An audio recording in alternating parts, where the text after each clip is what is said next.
Samantala, ang supply sa mga Pontier ay tinatakot ng hukbo ng Crumbles, habang sila ay malapit ng matalo, si Cain ay nagpakita upang protektahan ang mga tauhan ng mga Pontier. Si Icarus at isa sa mga maharlika ng Pontiers ay nahuli sa isang pagtatalo dahil nagdududa ni Icarus tungkol sa noble vassal na isang especially iya at nagsasabi sa mga Crumbles tungkol sa mga ruta ng supply. Ang mga tropa at mga gamit ay ligtas na inihatid ni Cain at nakarating na sa kastilyo. Isang emergency alert ang ipinadala sa mga Pontier dahil pinatigas ng mga Crumbles ang Denis River at sumusulong patungo sa mga Pontier. Sa templo, hindi pa nakaka-recover si Christian ngunit nagawa niyang maalis ang lahat ng demonyong enerhiya na naubos ng kanyang katawan. Ang halo ng demonyo at banal na enerhiya ay nagdulot ng ilang pinsala sa kanyang utak. Laking gulat ng pari nang ipaalam sa kanya ang mga naunang pangyayari na may kinalaman sa paglitaw ng mga pakpak kay Joshua. Maaaring hindi na bahagi ng Master Battle si Christian dahil may sakit siya. Nakarating na sa Reinhardt sina Islan at Axular, na dating nakabalat kayo bilang Aiden. Si Islan, gaya ng inaakala ni Axular, ay nabalisa dahil hindi sila ma-escort ni Joshua dahil sa ilang mahalagang negosyo. Nakatagpo nila si Prince Uravis at pinarangalan si Axelar na nakilala siya at nais na tumawid sa Blades na makakasama niya balang araw. Ang kinatawa ng group drawing session grew up, inihayag na ang mga grupo para sa Master ay malapit nang mapili ang mga digmaan, at kung wala ang kani-kanilang kinatawan, isang kapalit dapat. Si Sona Moon Terra, isang kinatawan ng Terra, ay nasa sabik para sa gabi at mga pagtatagpo ng Slacks representative ng Mercenary Guild. Mayroong pagtatalo kung sino ang maaaring manalo sa digmaan at inaasahan ng lahat na manalo si Uravis. Habang ang lahat ng mga kinatawan ay nagtitipon, ang Babel ay dumating sa halip na si Joshua upang maging kinatawan ng Uravis, kinatawan ng Thrawn Principality, at Axular, kinatawan ng 10 milyon mga mersenaryo, ang dumating. Pagkatapos mismong pumasok si Joshua Sanders sa pagbabalik ni Joshua, galit na galit si Babel. Ang mga patakaran para sa Master War ay binabasa ng malakas at ang isang kalahok ay kailangang gumuhit ng isang numero mula sa isang kahon at ipapares sa susunod na tao na pipili ng numero. Ang mananalo sa event ay bibigyan ng karapatang hominin ang 12 superhuman at 9 na mga bituin. Ang mananalo ay bibigyan din ng martilyo ng nag-asin bilang gantimpala. Nangangahulugan ito na, ang sinumang mananalo ay bibigyan ng pagmamay-ari ng Reinhardt na hindi kabilang sa bansa. Pagkatapos nilang mamili ng mga numero, inaanunsyo ang mga resulta. Si Uravis ay ipinaraise kay Axular, ang ika-4 na mago mula sa Terra Kingdom, kasama ang ika-7 mago mula sa Magic Tower, at ang pambungad na laban ay sa pagitan ni Joshua at Babylon, ang kabalyero ng bakal. Ang labanan ay isasagawa sa loob ng 2 araw, at lahat ng kalahok ay dapat nasa oras. 2 sa mga kinatawan ng babae ang nagtatanggol kay Joshua, dahil siya ay tinatawag na mahina at marupok ng ilang mga kabalyero. Nang matapos ang grupo, umalis sila at tumingin si Babel kay Joshua, marahas na pinag-iisipan kung paano siya. Sa huli ay maaaring gawin siyang papay. Nagsimula ang labanan, at ang pambungad na laban ay sa pagitan ni Joshua at Babylon. Lahat ay nagpapasaya sa kanila, at ang mga hukom ng Master War Windmote, sina Irden at Heseki, inaabangan ang laban. Isa rin si Ari Bronstein sa mga judge na naiinip na gustong makita ang lakas ni Joshua. Sinimulan nila ang tunggalian, at minamaliit ng Babylonia si Joshua para sa sibat na dala niya. Hiniling niya kay Joshua na gumawa ng unang hakbang. Binabalaan siya ni Joshua, alam niyang ang unang galaw ay ang huli. Sinaktan siya ni Joshua, na ikinagulat ng Babylonia, dahil hindi niya inaasahan ang labis na lakas. Sinusubukan niyang gumanti ngunit nabigo. Ginamit ni Joshua ang kanyang mga diskarte para hampasin muli siya. Ang kanyang sibat ay isang bagay na napakahalaga sa kanya, at sinisigurado niyang ginagamit niya ito para manalo ngayon. Habang nagpapatuloy sila, itinumba siya ni Joshua, at isang tumpok ng alikabok ang natipon, na naging imposible para makita ang lahat kung sino ang nanalo. Habang ang alikabok ay naninirahan, nakita nila ang Babylonia sa lupa at si Joshua ay laging nagwawagi. Dahil dito, binigyan siya ng titulong Master. Si Joshua ay pinupuri at pinahahalagahan habang binabanggit ng karamihan ang kanyang pangalan. Ang lahat ay nagsimulang purihin hindi lamang si Joshua kundi pati na rin ang kanyang hindi kapani-paniwalang spear Lugia. Si Lugia ay nagsasalita, na nagsasabi na ang mga tao sa wakas ay hinahangaan at kinikilala ang kadakilaan nito. Nagpakita si Islan, pinupuri si Joshua para sa kanyang hindi kapani-paniwalang pangitain. Tinawag niya si Joshua na Panginoon, na nilinaw ni Joshua sa pagsasabing hindi na siya bahagi ng Agnes Empire at dapat tawagin lang sa pangalan niya. Tinanong ni Joshua si Islan tungkol kay Axular, at sumagot siya sa pagsasabing medyo nag-aalala si Axular bilang malapit na niyang labanan si Uravis, isa sa 12 superhuman na nagmamay-ari din ng primordial na bato ang magma. Samantala, pinag-uusapan ng mga cowbell ang hindi kapani-paniwalang lakas at kapangyarihan ni Joshua na tulad ng isang batang edad. Binanggit nila kung paanong hindi makagalaw si Annabelle dahil sa hub-out at nilamon ng imperyo, ngunit pagkatapos ni Joshua maaaring magbago ang mga bagay. Natatakot sila na baka magsimulang maghari si Joshua sa halos buong Avalon at lumakas, kaya naman pinaplano nilang tanggalin siya. Pumunta si Islan sa kwarto ni Joshua para makipag-usap sa kanya. Binanggit niya ang relasyon sa pagitan ng mersenaryong hari, Barbarian, at Axular. Ipinaliwanag ni Joshua kung paano mayroong hierarchical system ang mga mersenaryo, na nangangahulugang hinahati nila ang kanilang mga sarili batay sa mga kasanayan sa mga ranggo. Ang mga mersenaryong hari ay palaging tumutulong sa Crumbles sa pagsira sa Rebreaka bloodline, at kapansin-pansin kung paano tinulungan ni Axular, bilang pinakamalakas na mersenaryo, si Islan. Dapat niyang hamakin ang hari hanggang sa puntong tinutulungan niya ang kanyang mga kaaway. Tinanong ni Joshua si Islan kung paano niya ito matutulungan sa bagay na ito.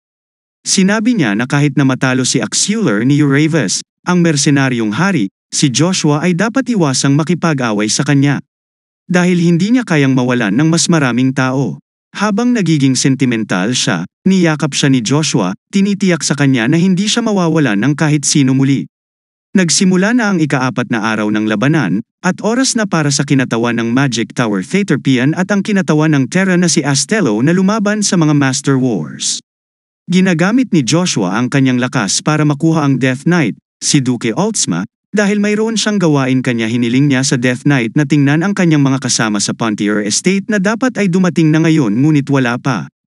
Habang nagsisimula ang laban sa pagitan ng Theaterpian at Astello, lahat ay nagyaya para sa kanila. Nagsisimula si Astello sa pamamagitan ng paggamit ng kanyang mga fire spell, na pinaniniwalaan ng karamihan na hindi magagawa ni Theta Oso. Gayunpaman, nakagawa na si Theta ng Wind Wall, na nagpoprotekta sa kanya mula sa anumang uri ng mapanganib na atake ni Astello.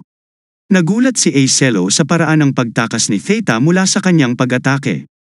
Hinaharangan ni Theta ang lahat ng pag-atake ni Astellos at itinulak siya palabas ng field. Ang nagwagi ay ang storm seat ng 7 magicians, Theaterpian. Nagulat si Islan sa kapangyarihan ni Theta at binalaan si Joshua na si Theta ay isang malakas na master sa ika-6 na klase na may walang katapusang lakas. Pinag-iisipan ni Joshua kung magiging kapaki-pakinabang na karanasan ang makipaglaban sa isang Magic Tower magician. Magsisimula ang susunod na laban sa pagitan ng Uravis at Axular. Habang binibigkas ng mga tao ang kanilang mga pangalan, nag-aalala si Islan na baka kabahan at magulo si Axular pataas. Nagsimula si Axular sa pamamagitan ng paggamit ng kanyang mga kamay upang hampasin si Uravis. Uravis, bilang kapalit, ay ginagamit ang kanyang espada upang ipagtanggol ang kanyang sarili sa pamamagitan ng pagpapakawala ng aura ng espada. Nagulat si Uravis sa paraan ng pagtanggal ni Axular sa kanyang sword aura at nagawang manatiling hindi naapektuhan. Habang nakikipaglaban si Uravis kay Axular, napagtanto niya kung paano niya minamaliit si Axular. Uravis, upang pahinain ang lakas ni Axular, ay gumagamit ng Panginoon ng mga apoy, Volfes, na nagsisimula pinupuno ang lugar ng init. Dahil sa matinding init, iniisip ng lahat na maaaring hindi na makakaligtas si Axular. Si Axular, bilang kapalit, ay gumagamit ng Earthquake Smasher, ngunit hindi pa rin apektado si Uravis. Ang landas sa pagitan ng Uravis at Axular ay sarado, ngunit ngayon ay binuksan ni Axular habang gusto niya para makipag head-to-head kay Uravis. Ginagamit niya ang Aura Fist para salakayin si Uravis, sa pag-aakalang matatapos nito ang laban, ngunit si Uravis nagawang tumayo pabalik. Hindi mapalagay si Joshua nang mawalan ng kontrol si Bronto. Sinabi ni Lugia kay Joshua na dahil si Uravis ay nagtataglay din ng isang primordial na bato, dapat ay mayroon siya napansin na meron din si Joshua. Nagre-react ang mga bato sa isa't isa. Tila na agrabyado si Uravis at sumisigaw, isunog mo ang lahat hanggang sa abo. Nag-aalala ang madla na maaaring maapektuhan sila, ngunit tinitiyak ni Euravus na hindi gumawa ng labis na pinsala. Sinabi ni Axeler na si Euravus ay tiyak na bibigyan ng titulo ng Master dahil sa kanyang lakas at walang katapusang napatunayan ng energies sa lahat na siya ang karapat-dapat. Nang matapos ang laban, sinabi ni Euravus kay Joshua na nakatingin siya sa kanya dahil kaya na niya pakiramdam ang pagkakaroon ng primordial na bato si Joshua. Si Axeler ay malubhang nasugatan at walang sino man ang pinapayagang makipagkita sa kanya. Hiniling ni Islan sa kabalyero na hayaan siyang makita si Axeler dahil isa siya sa kanyang malapit na escort. Pumasok si Joshua at hindi siya pinapayagang sumama sa kanila. Ang hari ng leon, si Ryan Geiger, ay nagpakita at hiniling sa kabalyero na pasukin sina Joshua at Islan. Pagpasok nila sa loob, nakita nilang nasugatan si Axeler, at napagtanto ni Joshua na ang banal na pagpapagaling maaring hindi gumana pagkatapos ng Inferno Extinction attack ni Euravus. Ginamit ni Joshua ang banal na pamamaraan ng mahika upang pagalingin siya, at gumagana ito, na ikinagulat ng lahat. Si Euravus ay pinahahalagahan ng kanyang mga kabalyero para sa buong tapang na pakikipaglaban at pagkapanalo ng titulong Master. Kahit natalo si Axeler, natutuwa pa rin si Euravus na nakalaban siya, mula sa kanyang lakas at ang tapang ay hindi kapani-paniwala. Ipinahayag ni Euravus kung gaano niya kasabik na kalabanin si Christian, ngunit dahil natalo siya, baka kailangang harapin si Joshua Sanders, na napapabalitang pinakamalakas sa kanilang lahat. Pumunta siya para kumuha ng impormasyon tungkol kay Joshua mula kay Zero, ang miyembro ng Moon Door. Sinabi niya kay Zero na handa siyang magbayad ng 1,000,000 ginto bilang kapalit para sa impormasyon tungkol kay Joshua. Tumanggi si Zero at sinabing hindi niya maaaring ilantad ang anumang uri ng impormasyon tungkol kay Joshua, dahil isa siyang mahalagang asset sa kanila at anumang pinsalang gawin sa kanya ay maaaring magdulot ng pagkawala sa Moon Doors. Binanggit din niya na tumaas ang presyo at sisingilin na niya ngayon ng 100,000,000 ginto para sa impormasyon. Umalis si Euravus at iniisip na ang impormasyong mayroon sila tungkol kay Joshua ay maaaring hindi mabibili at napaka-makabuluhan.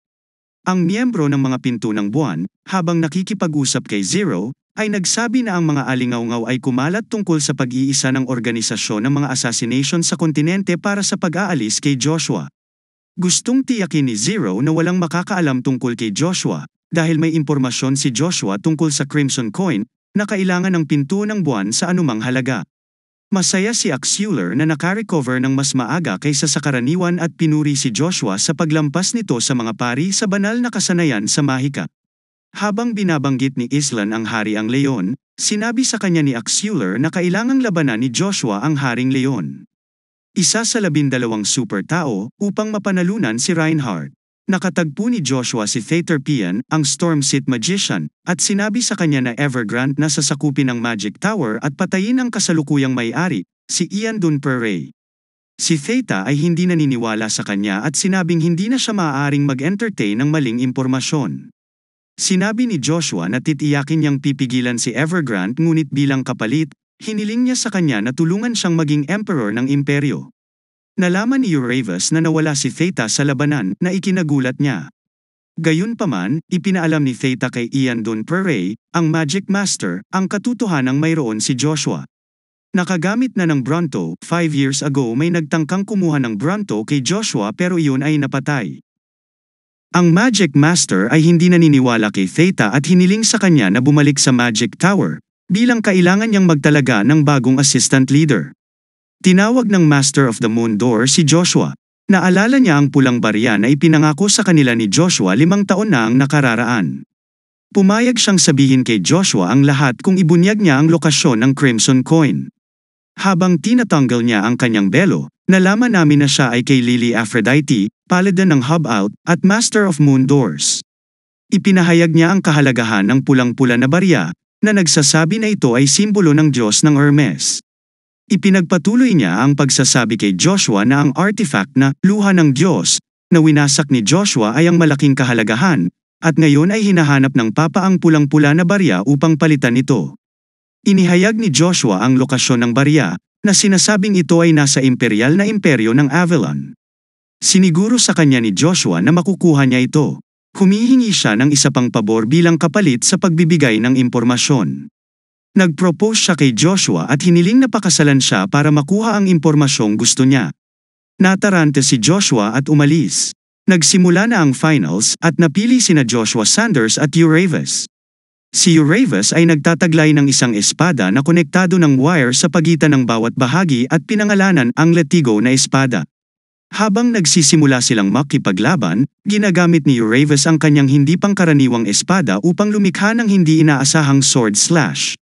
Upang i-disorient ang target, naniniwala si Joshua na si Uravis ay magiging isang mahigpit na kalaban. Ginagamit muli ni Uravis ang inferno ng pagkalipol na hinuhulaan na ang katapusan ni Joshua. Nagawa itong ilihis ni Joshua. Nagulat si Uravis at napagtanto na may higit pa kay Joshua kaysa sa ipinapakita niya. Pareho silang nagtataglay ng primordial stone, kaya naman mas sabik silang talunin ang isa't isa.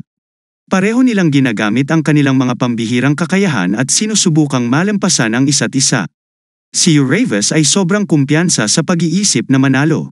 Isang tunggalian sa pagitan ng apoy at kidlat, habang sumisigaw ang mga manonood. Ito ay tunay na isang sulit na tunggalian na dapat panuurin. Nakipagpustahan si Joshua kay Uravis na kung sino ang matalo ay ibibigay ang kanilang primordial sa mananalo. Ginagamit ni Joshua ang lahat ng kanyang mga diskarte sa sibat upang labanan ang makapangyarihang si Uravis. Ginagamit ni Joshua ang kanyang 5-star spear technique at tinusok si Uravis na inihagis sa kanya lupa at manalo sa mga Master Wars ng buong tapang. Napagtanto ni Uravis na nawalan siya ng malay at natalo ni Joshua. Siya ay nakakakuha ng isang hindi mapalagay na pakiramdam at napagtanto ang kanyang kapangyarihan ay pinatuyo. Meron ng magma sa kanya ay iniwan siya dahil hindi nito matanggap ang pagkatalo. Sa kanyang paggising, napagtanto niyang panaginip lang ang lahat at nakita niyang nasugatan ang kanyang sarili sa kanyang kama. Isang liham na galing kay Joshua na nagpapaalala kay Uravis sa taya nila sa laban.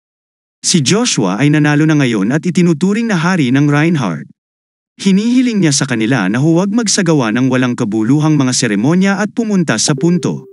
Ang mga kabalyero ay nasaktan na nagsasabing hindi maaaring laktawan ni Joshua ang mahalagang koronasyon. Dahil maaaring na siyang mahanap ng mga tao na isang hari sa pangalan. Sinabi ni Joshua kung ang kanyang mahusay na koronasyon ay maaaring humantong sa gayong kaguluhan at puot mula sa mga tao, hindi niya gustong maging hari ng Reinhardt. Humingi sila ng paumanhin kay Joshua at nangako na ipagwalang bahala ang puot mula sa mga tao at huwag mag-aalala tungkol sa walang kabuluhan mga tradisyon. Tinanggap ni Joshua ang posisyon at sigurado ang lahat na magdadala siya ng pagbabago sa Reinhardt. Naaalala na ngayon ni Joshua ang hamon ng pakikipaglaban sa isa sa 12 super tao. Pinipili niya ang Barbarian Mercenary bilang kanyang kalaban. Sino ang pinakamalakas sa kanilang lahat? Naipaalam na sa Barbarian ang tungkol sa tunggalian at inaabangan nito. Sa nakaraang buhay ni Joshua, siya ay pinatay at natalo ng salbahing mersenaryong hari, ngunit ngayon, sa kanyang sukdulang lakas, maaaring malampasan niya siya at talunin siya. Sa Pontier's meeting room, nabuo ni na Icarus at Princess Cheryl na si Joshua ang ay lalaban kay Barbarian Mercenary King na naging dahilan ng pagkagambala ng Barbarian at mawala. Nakakakuha sila ng kasiguruhan na sinusuportahan pa rin sila ni Joshua sa lahat ng posibleng paraan. Nakatanggap sila ng balita na si Cain ay nasa panganib habang siya ay ipinadala ni Icarus sa gitna ng puwersa ng kalaban. Bawat isa sa mga miyembro, kabilang si Cox, ay sadyang napagkamalan ni Icarus. Upang malaman kung sino ang especially iya mula sa Pontiers na nagpapakalat ng mga update sa Crumble. Ang Count Cox ay pinaghihinalaang nagbubunyag at naglantad ng lahat ng impormasyon at nagtatrabaho laban sa mga Pontier at para kay Crumble. Nahanap ni Icarus ang especially iya na may ebidensya at inilantad siya. Si Count Cox pala ang especially iya na nagtaksil sa mga Pontier at nilason din ang Duke. Inamin ni Cox na siya ang especially iya at sinabing ngayon ay minarkahan ang katapusan ng pamilyang Pontier, na nagpapaiwatig na may nagawa siya na maaaring magwasak sa imperyo. Si Joshua ay binigyan ng korona ng Lion King at sinabi niyang nabigo siya na hindi ginawa ni Joshua piliin siya bilang kanyang kalaban. Humanga siya sa lakas at tapang ni Joshua. Sinabi niya na ipinaalala sa kanya ni Joshua noong siya ay bata pa at may parehong lakas at lakas. Binigyan niya si Joshua ng barya na parang bagay at pinayuhan siyang laging tumingin sa paligid niya at hindi sa mga iyon. Higit sa kanya dahil laging mga kaalyado mo ang nagsisikap na sirain ka. Naiinis si Islan kay Joshua dahil pinili niyang labanan ang mersenaryong hari kahit na ginawa niya yun binalaan na siya. Samantala, nagpakita si Lily Aphrodite, hinahanap niya si Joshua Sander at sinasabing kanyang kasintahan. Na-trigger si Islan at sinabing siya ang pinakamamahal na kaibigan ni Joshua. Dumating si Lily para sa pastahan na ginawa niya kay Joshua na 50,000. Lumapit si Islan at sinabing siya ay tumaya ng 500,000 ginto, na pangunahing gintong tiket. Nakipagkasundo si Liles kay Axular at, bilang kapalit, hiniling sa kanya na maging mersenaryong hari. Nakatagpo ni Joshua si Count Ari, at sinabi niyang 5 taon na siyang naghihintay para labanan siya. Sinaktan niya si Joshua, ngunit nakatakas si Joshua at gumamit ng iba pang mga diskarte upang makabawi. Gumagamit siya ng Magma at Magic Spear Art Stage 5. Napagtanto ng mga kabalyero ng Reinhardt na may nagaganap na labanan sa kagubatan. Nangako si Count Arie na ibabahagi ang katotohanan tungkol sa pamilya Agnes kay Joshua kung siya ay matalo. Sa sandaling matalo siya ni Joshua, sinimulan niyang sabihin sa kanya ang totoo ngunit nag-ambala siya ng mga kabalyero ng Reinhardt na dumating upang protektahan si Joshua. Sinabihan niya si Joshua na mag-ingat sa kanyang ama dahil siya ang itim na Diyos ng Avalon Imperial. Habang nagtitipon ang mga lalaki, nangangako silang susuportahan at poprotektahan siya sa lahat ng oras. Si Cain ay iniligtas ng Death Knight na ipinadala ni Joshua upang iligtas siya mula sa pagsabog. Nagulat si Cain na ang demonyo ay ipinadala upang protektahan siya. Sinabi ng Death Knight na nakakakita siya ng mga energies at nagkaroon ng malaking pagsabog malapit sa kastilyo, at nasa loob ang prinsesa at iba pa. Pagkalipas ng ilang araw, ang mga prinsipe na si Cyril at ang iba pa ay umalis sa kastilyo kasama si Duke Pontiers. Naghihinala si Icarus kay Baron Arna, dahil naniniwala siyang alam ng Baron kung ano ang kalaban hanggang sa at ipinapalem sa kanila ang lahat. Nag-aalala si Icarus na baka magdulot ng gulo si Baron Arna, na sa kalaunan ay ginawa niya rin. Siya ay isang especially iya na nagtatrabaho para sa Crumbles, dahil ipinangako nila sa kanya ang mga pondo. Sinabi ni Prinsesa Cheryl na handa siyang isakripisyo ang kanyang sarili at ang kanyang ama, at ang iba ay dapat iwanang hindi nagalaw. Matigas si Baron Arna at gustong patayin si Icarus. Siya ay sumang-ayon na tanggapin ang lahat ng mga kondisyon ng Crumble, at hindi nagtagal. Si Cain ay nagpakita at ay nagdala ng Death Knight upang labanan si Baron Arna at ipagtanggol si Prinsesa Cheryl at iba pa. Hinahamon ni Cain si Baron Arna, sinabing lalabanan niya at talunin ang lahat ng kanyang mga kabalyero kasama niya. Habang nagsisimula silang makipaglaban, nagawa ni Cain na talunin ang lahat ng mga kabalyero sa isang welga. Ginagamit niya ang talem ng aura para labanan si Baron at nagawa niyang takutin siya ng ilan mga strike. Nang talunin nila siya at ang iba pa, iminungkahi ni Prinsesa Cheryl na pumunta sila sa Peril Castle, dahil ang teritoryo ay pag-aari ng kanyang tiyuhin. Si Joshua at ang kanyang mga kabalyero na si Reinhardt ay nakarating sa teritoryo ng Avalon ngunit pinigilan ng mga ulo ng teritoryo ng Avalon. Ipinakilala sila ni Joshua bilang kanyang sariling mga pinagkakatiwalaang kabalyero at pagkatapos ay pinayagang pumasok sa loob. Ang mersenaryong hari ay nagdeklara ng isang tawag sa mersenaryong punong tanggapan. Ang mersenaryong hari ay sumusulong patungo sa pamilyang Pontier. Plano ni Axular at Islan na makisali para pigilan ang mersenaryong hari. Samantala, ang mga Crumbles ay nagbabalak na maabot ang mga Pontier at atakihin sila.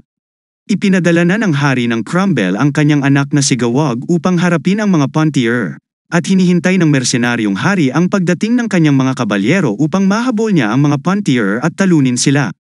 Narating na ni Gawag ang Peril Castle at sinunog ito. Naapula na ang apoy at sinisikap ni Icarus at Cain na protektahan ang mga pader mula sa paghuli sunog habang iniuutos ni Gawag na sirain ang mga pinto. Habang sinisira ng mga tropa ang mga pintuan at nakapasok sa loob, sila ay itinapon ng mga bitag na itinakda ni Icarus. Samantala, dumating ang isang nanghihimasok na pinangalanang kaliwa ng pamilyang Crumble at hiniling sa mga Pontier na maging alipin ng mga Crumble. Maya-maya, may dumating na ibang knight. Nagsimula silang lumaban at nanindigan si Cain na hindi sila sasuko sa anumang paraan. Hiniling ni Gawag sa kanyang mga kabalyero na buhayin si Prinsesa Cheryl bilang isang premyo.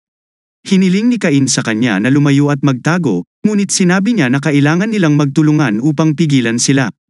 Sinabihan sila ni Icarus na kumapit hanggang sa dumating si Joshua. Si Lady Cheryl ay umatake mula sa kaliwa at natagpuan ang kanyang sarili na itinapon sa lupa. Nang malapit na siyang atakihin, nagpakita si Joshua para protektahan siya.